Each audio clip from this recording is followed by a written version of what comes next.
The screens on the New York Mercantile Exchange didn't just flicker, they detonated.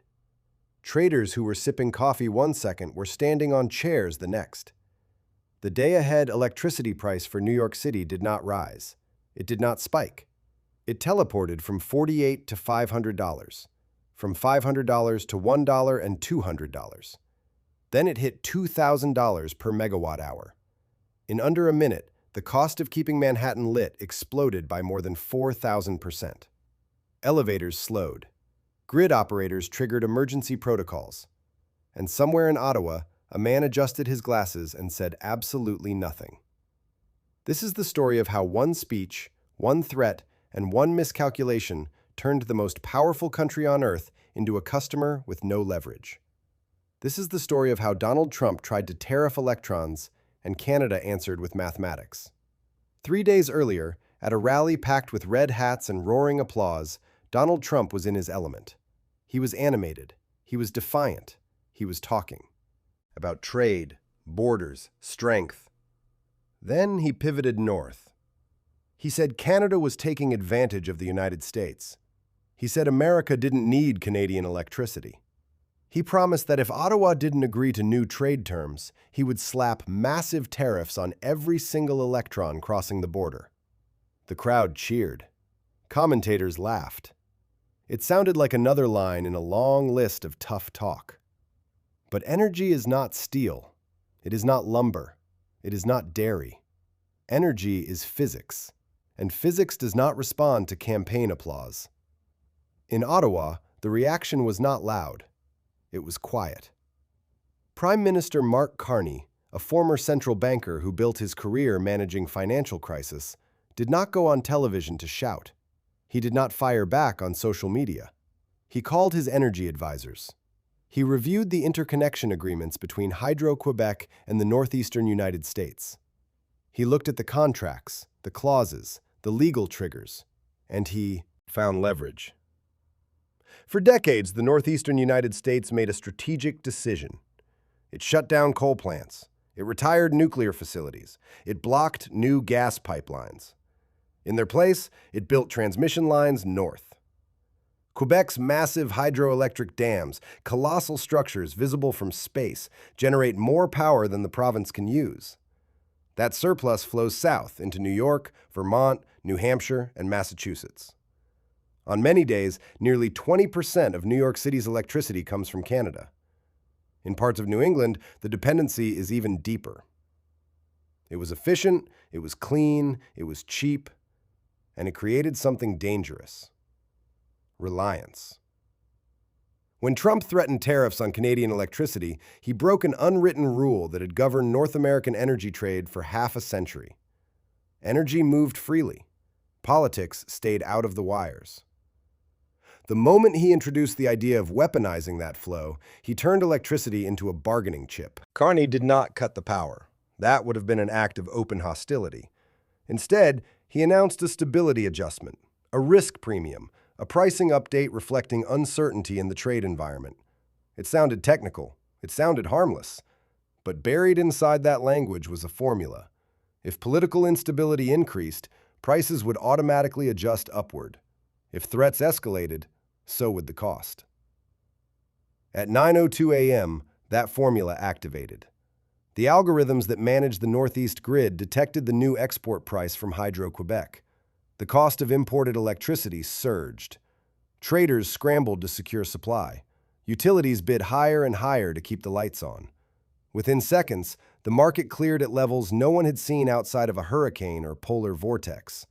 Except this time, the sky over Manhattan was clear. In control rooms from Albany to Boston, engineers stared at red indicators. High prices forced tough choices. Industrial users receive alerts to reduce load immediately or face penalties. Transit systems switch to conservation mode. Backup generators are tested. Hospitals review fuel reserves.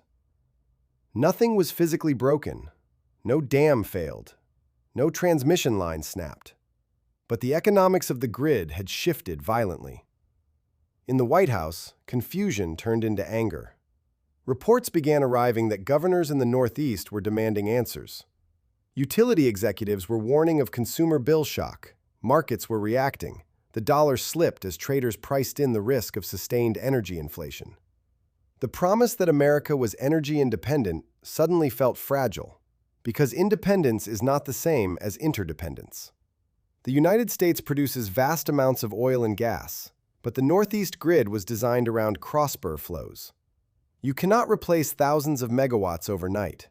You cannot build a new plant in a week. Infrastructure decisions made over 20 years cannot be reversed in 20 hours. Trump's threat was designed to show strength. Instead, it exposed vulnerability. You can tariff a product sitting in a warehouse. You cannot tariff water behind a dam without consequences. You cannot bully a supplier when your own system was built, assuming cooperation. Back on Wall Street, analysts began calculating what a sustained 4,000% surge would mean. Utilities do not absorb these costs. They pass them through. Households that were expecting a $150 electric bill could see $400 or $500 if volatility continued. Factories operating on thin margins faced impossible math: raise prices and fuel inflation, or shut down and lay off workers. Every option carried political risk. Meanwhile, in Ottawa, Carney delivered a short statement, calm, clinical.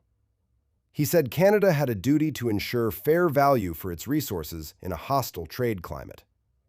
He did not mention Trump by name. He did not use dramatic language. He framed it as market logic. If risk rises, price rises. That is capitalism. The contrast was stark. One leader used a rally to issue a threat. The other used a pricing model to respond. By noon, the question was no longer whether the spike was real. It was how long it would last. Would the White House double down and escalate? Would governors pressure Washington to de-escalate?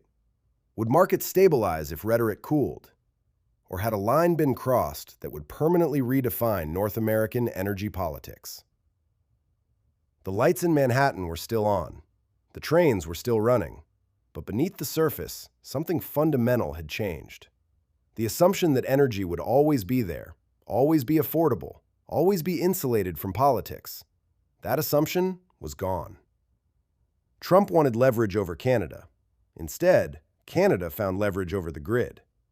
And when the price of electricity jumps from $48 to $2,000 in half a minute, it is no longer a talking point. It is a warning. This is only the first phase of the crisis, because when power becomes political, the consequences do not stay in one control room. They ripple through markets, through households, through alliances. And the next 48 hours will determine whether this was a shock that fades or the moment the Northeast discovered how fragile its foundation really is. By 10:17 a.m., the crisis stopped being a market story and became a political one. Governors across the Northeast were no longer asking what happened. They were asking how long this would last. New York's energy commissioner was on a call with grid operators, staring at projections that looked like a heart attack on a screen. If prices held anywhere near those levels, utilities would have no choice but to trigger industrial conservation programs. Large industrial customers would be forced offline first, then rolling reductions, then controlled outages. Boston's mayor was briefed that subway frequency might need to be reduced if the grid tightened further. Not because there was no electricity, but because the cost of securing it had become punishing. Electricity markets don't collapse with explosions. They collapse with invoices. And the invoices were coming. Inside the White House, advisors tried to spin the surge as temporary volatility. They told reporters the United States had plenty of domestic energy. Technically, that was true. America produces enormous amounts of natural gas. It drills, it fracks, it exports. But production is not the same thing as delivery. The pipelines that would bring more gas into New England were never built. Environmental lawsuits blocked them. State regulators delayed them. Nuclear plants were shut down before replacements were ready. The grid was redesigned around imports. That decision had seemed smart for years. Clean, cheap hydro from Quebec filled the gap. Carbon emissions dropped. Consumers saved money. Politicians took credit. But now the same integration looked like exposure.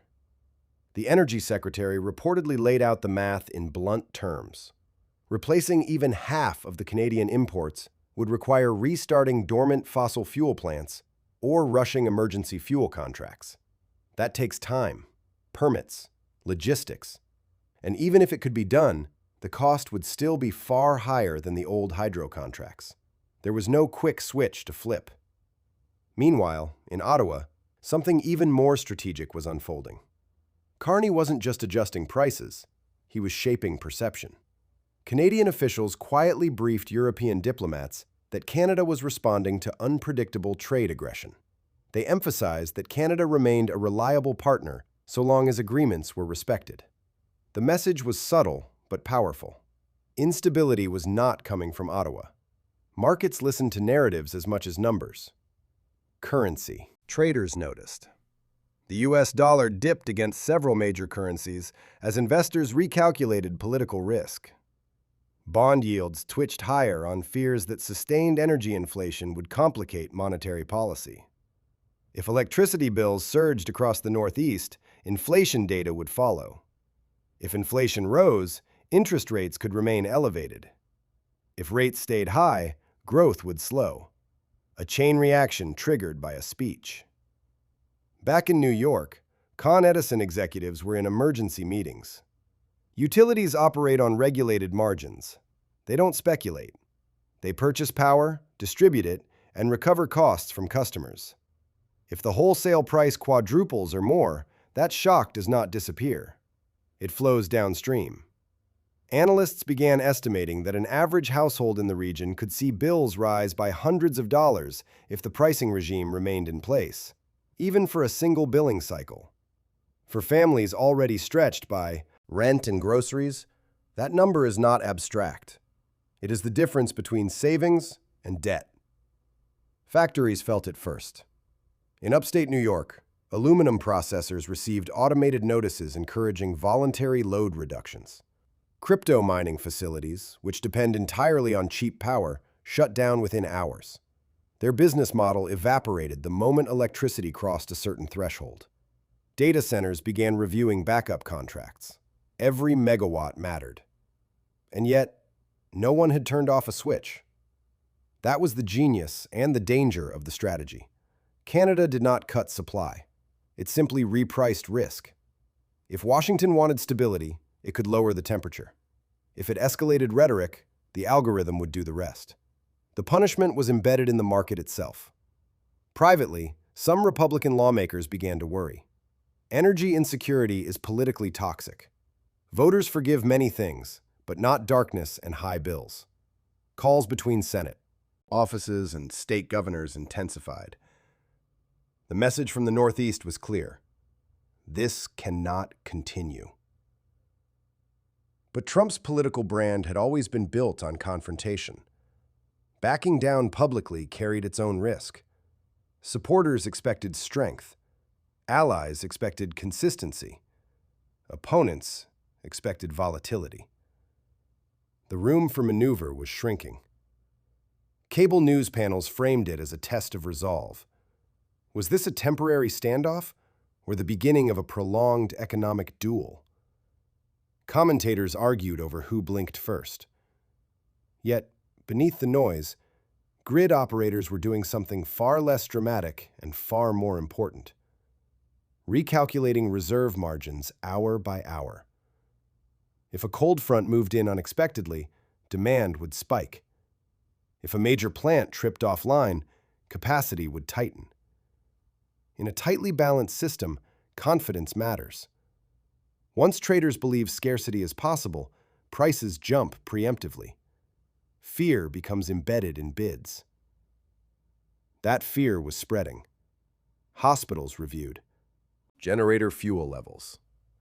University campuses discussed contingency plans. Transit authorities prepared public statements just in case. None of them wanted to cause panic, but all of them understood the same thing. Modern cities are electrical organisms. Every elevator, server, and signal light depends on stable voltage. Across the border, Hydro-Quebec engineers monitored exports calmly. The dams were steady. Water levels were normal. Turbines spun with quiet indifference. The physical system was fine. It was the political overlay that had changed. Carney's approval ratings in Canada began climbing almost immediately. Many Canadians had long felt that trade negotiations favored Washington.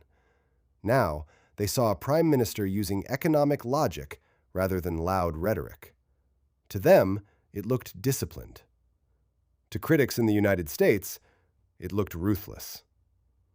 By late afternoon, the White House faced three unattractive options: escalate and risk deeper economic pain, retreat and appear to concede or attempt a quiet negotiation that both sides could frame as victory. Each path carried consequences not just for energy prices, but for credibility. Because this was no longer about a tariff line in a speech. It was about whether North American interdependence could survive political brinkmanship. It was about whether markets would trust that energy flows would remain insulated from campaign strategy.